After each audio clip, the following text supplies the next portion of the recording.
আয়াত 10 ওয়াল্লাযীনা কাফারু ওয়া কাযযাবু বিআয়াতিনা উলাইকা আসহাবুন নারি খালিদিনা ফিহা ওয়া বিসাল মসির।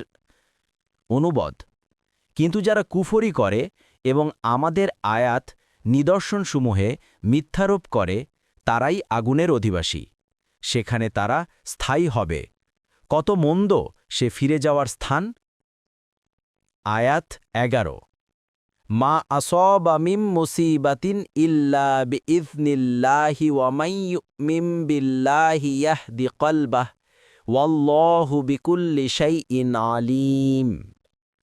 অনুবাদ: আল্লাহর অনুমতি ছাড়া কোনো বিপদই আপতিত হয় না এবং কেউ আল্লাহর উপর ঈমান রাখলে তিনি তার অন্তরকে সুপথে পরিচালিত করেন।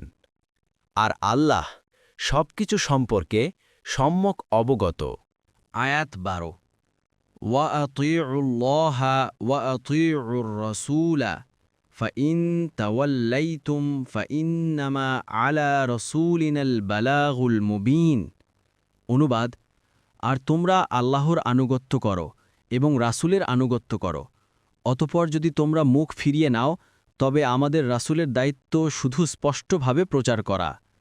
আয়াত 13 আল্লাহু লা ইলাহা ইল্লা হুয়া ওয়া আলাল্লাহি ফালইয়াতাওয়াক্কালিল মুমিনুন।